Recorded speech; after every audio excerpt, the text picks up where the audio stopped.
none of my family believed in me. They were like, what are you doing? You know, you're working at Royal Caribbean Cruise Lines. You're in sales. You're having a pretty good life. Like, why do you want to go over there? You're not going to do it. You know, you're going to fail like on this, like you always fail.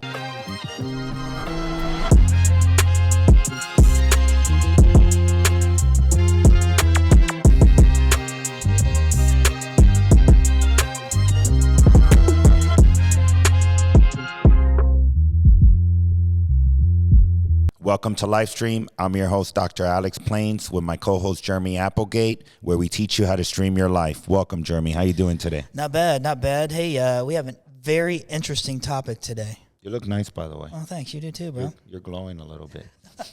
I can't say it's not about the alcohol intake. I won't say that at all. The topic today, you know, I think a lot of people skate around it, like haters and doubters. Haters and doubters are valuable, would you say? Absolutely. I mean, if it wasn't for the haters out there and the lack of believers in me, I wouldn't be where I am today. That's right. So I think that's going to be an interesting conversation that you and I are going to have today about haters and doubters and how you handle those situations and give the listeners some advice on, you know, what to do with those guys, you know, and let's go. Yeah, no, definitely. Are you the type of person, like I personally believe that my goal is to change the concept of the non-believers into believers. How do you feel about that? Do you care what they think, or you use that as fuel to be able to drive you and motivate you? It's internal fuel, but I don't give two shits about what people think, to be honest with you. Yeah, we were just talking about that yesterday. Yeah, I mean, it's insane that, I mean, I legitimately don't care, and it's not me being disrespectful. It's just like, you know, you can judge me, you can put your fear on me all you want, but I just don't care. If you need me to do that for you, I'll be happy to absorb that for you, but I just don't care. Yeah, I know. I think the best thing you got to do is you can't focus on the haters, right? You definitely got to utilize that. I personally utilize it as fuel. I mean, I've had friends, family, acquaintances that haven't believed in me and have said that I'm insane or I'm dumb for doing what I do. And I mean, when I was going to dental school, I mean, I've lost friends over it because they didn't believe that I can go ahead and accomplish what I've been able to accomplish, even going to dental school alone. And I don't know if it was jealousy or what it was, but at the end of the day, like, they didn't believe in me. They thought I was crazy. And now they call me and they're like, man, I can't believe you actually were crazy enough to go to a third world country, get a doctorate, and come back and make it happen in the United States. And then apart from that, be able to do what you want to do. I mean, my family none of my family believed in me. They were like, what are you doing? You know, you're working at Royal Caribbean Cruise Lines. You're in sales. You're having a pretty good life. Like, why do you want to go over there? You're not going to do it. You know, you're going to fail like on this, like you always fail. And on everything. And what I've done is, like, they've even come and apologized to me and said, I can't believe you actually did it. And even though we didn't believe in you and you didn't really, we couldn't even support you the way we would have wanted to, you were able to accomplish it. So I do use that fuel. I do use that as fuel until this day. When people are like copying my marketing or copying what I'm doing, I'm like, you know, I'm definitely doing something right. Correct. Imitation is the biggest form of flattery, right? Yeah. So, you know, at the end of the day, the haters are necessary, you know, and sometimes you got to even create a hater within yourself. Yeah. So, like, personally, I try to defeat the old Alex every single day. So the Alex that I was yesterday, today, I'm going to try to defeat him. And tomorrow I'm going to defeat the one of today. So that's just the way I operate. Internal villain. The internal villain, you know. Andrew Tate calls it the villain list. So I believe in that completely. So I create my villain, and my villain's going to try to beat me down every single day. So Alex, the superhero, needs to try to beat that villain one way or the other, whether it's going to the gym twice instead of once, you know, doing some type of course or something that I need to do that I wasn't doing yesterday in order to excel, or read a book that I haven't read before, because at the end of the day, I got to be smarter than that villain. Yeah, for sure. I just often, I'm going to veer off here a little bit, but I just often wonder, you know, how doubters and haters are created. You know what I mean?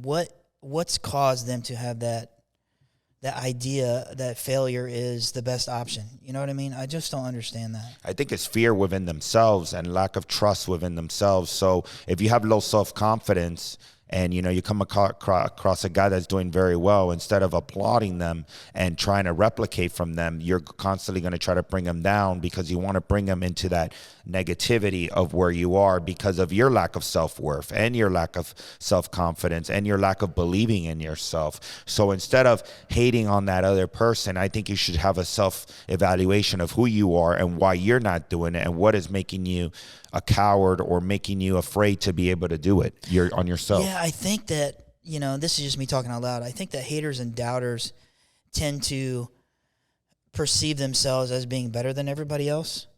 And this is my own opinion. And I think they really need to start understanding they need to get themselves involved with people that are doing it better than them. You know what I mean?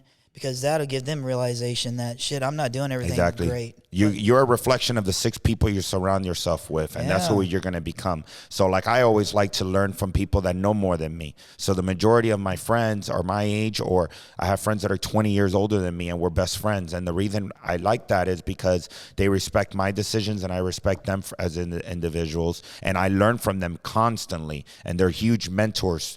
And I'm like, oh, look at this guy. I'm 20 years old. They're 20 years older than me, and I'm doing better than them. No, I learn from everybody, and you got to have an open mind when it comes to that. You don't have life figured out. I'm sorry. Hey, breaking news. You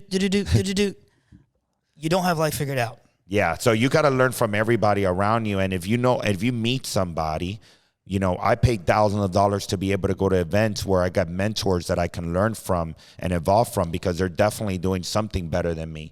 So if I didn't do that, I wouldn't be where I am today or where I'm going to be tomorrow in the future. So you kind of constantly evolve. Like, I just signed up for John Maxwell Leadership Course. Yep. John Maxwell is an amazing writer and speaker. Why? Because I need to learn more about what I want to become and how I'm going to speak to my audience. Yep, for sure. And it's great that you said that, because you're already in a position that you're involving yourself with people that are doing it better, air quotes. But they are doing the same thing. Everybody has those 6 people. That's a great point. I mean, it's just amazing. Like Grant Cardone and John Maxwell and Tony Robbins, all those guys have mentors too. They have mentors for sure. It's insane. They all have mentors. So, it's important that you do a self-evaluation of who you are and why you're hating and why you're feeling that jealousy, and try to control it. Did you learn it from your parents? Did you learn it from your environment? Did you learn it from your circle growing up? What is causing you to bring, because all that negative energy, if you focus all that negative energy on yourself, you're actually going backwards, and you're projecting, we talk about manifestation. Yep. And, what you're visualizing, you're actually holding your environment and your internal universe of Alex or Jeremy down by doing that, by projecting this negativity. All that's really happening is you're affecting yourself. Well said. We have a good friend of ours, Tom Smith. He believes the same thing. Write down positive things, write down positive things, and those things will take place. I am a warrior. I am bulletproof. I am a juggernaut. That's right. So yeah, Tom, you've been a mentor of mine, and you've taught me a lot of valuable lessons in life. So, it's like he says, you got to project it to the environment. If you're jealous and resentful and hating on other people, it's okay to be like, feel a little bit intimidated sometimes. That is all normal. Intimidation and hating is completely different. Yes. So you can be intimidating. Like, I remember the first time I met Grant Cardone, I was like, wow, this is like an icon of mine. It's like, I was a little bit intimidated, but I respect the man of everything he's built. I'm not hating on him. Well, I think that intimidation in that aspect is an indication that you care about that relationship. Correct. And if you aren't intimidated in some capacity, you're not going to give two shits what Grant Cardone says, because there's nothing there. Exactly. So at what point do you let we meet a lot of guys that reached higher levels, and they're very, their ego is not where I would want to be. What advice do you have for the general public of reaching these successes and then not letting the ego control your decisions?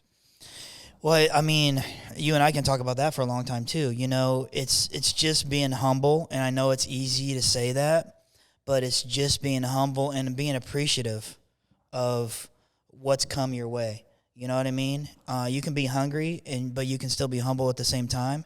And I think it's a challenge to identify that. Like, you know, all these people on social media are throwing around Lamborghinis and Rolexes and all this other stuff. Why? I mean, why do you got to put all that stuff on your social media?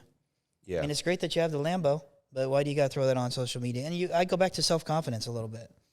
I think that's a reassurance tool that they use to say, you know, I am successful. Well, do you need a car in your driveway to prove that you're successful? No. You should internally be able to yeah, which make is that all statement. goes back to what we were saying originally, the self-confidence and the self-doubt and, you know, the lack of self-love and all that creates the hater mentality. So, you know, if you're getting hated on and over there and you're trying to start your own practice and you got, you know, a lot of envy and a lot of people wishing you bad, like just use that as a fuel to prove everyone wrong. I mean, and use that as an inner drive to be the best version of yourself every single day. So don't let that be a hold back or a fear factor in your decisions. I love it. I mean, I absolutely love that. You know, the haters and doubters are going to be there, but you know, I think it's a growth opportunity for us on the other side. You know, to create that self-strength and that self-value and that self-worth, knowing that you know, knowing your value and your worth, it will create a situation where you can just eliminate those haters and doubters. Exactly. It's crazy. So yeah, normally what I do is like when I don't even let it bother me anymore, honestly. In the very beginning, I remember, and this is a personal story, but when I was opening up my first practice, like literally the landlord didn't want to allow me to be in the plaza because of my ethnicity. You know, and it was like he basically pre-screened me 3 times before he made a decision on what, if I'm allowed in the plaza. He literally said, if you are allowed in my plaza. And I know, I mean, he never said it straight up to me, but I know it had to do because I was a Cuban American, you know, and, you know, that area was very highly, you know, against having a Latino come into that practice. So you're going to have all these doubts and people that are going to doubt you and going to hate on you. But at the end of the day, you got to, like I said, you just got to consistently handle that as fuel. And that man drove me to make that plaza succeed. And within 2 years, I was expanding in that same location where he originally thought that I couldn't make it due to my ethnicity. You asked for the suite next door. Yep. And we've been there almost 10 years now. And, you know, we drive so much business to that plaza and, you know, and those doubters, and I would, you know, sometimes cry myself in the shower and be like, talk to my wife and be like, can you believe that this gentleman doesn't want me in his plaza because of this and that? And he made that lease a living hell. Anyone else would have bailed out on it, but I knew what I wanted and I was like, I'm going to accomplish it no matter what. And at the end of the day, luckily I had a great attorney that helped me as well, but we got it done. It's amazing. The daters and the haters, the daters and the daters. I don't even know what the hell I was going to say. But the haters and the doubters, like they're always going to be there. They're always going to be there. And please understand. But you know what? I'm sorry to cut you off. I just don't want to forget. It doesn't matter if you're doing well or not. They're still going to be there. Yep. So you might as well make it the best out of it and at least have fun in the process and bring financial freedom to your family and your life. I mean, let's use Elon Musk as an example. Let's use all these guys that are They're constantly under scrutiny. Under scrutiny 24/7. And what do? They use that as fuel. I mean, Elon Musk, I don't know if you guys are aware, was about to lose his company he was going to sell his company to Apple back in 2017, 2018. The deal didn't happen, and it was the best thing that ever happened to him because look what Tesla is now, and he's the richest man in the world. So sometimes you got to take these challenges and these opportunities and reflect and be like, they might be happening for a purpose, and just use them because you don't know where you're going to be in 3 to 5 years. And that decision that held you back or didn't happen was actually probably a blessing in disguise. Preach. All right. Well, thank you so much, Jeremy, for being part of the show today. Like always, you can follow us at Dr. Alex A. Plains or live stream with Dr. Alex Plains. Thank you.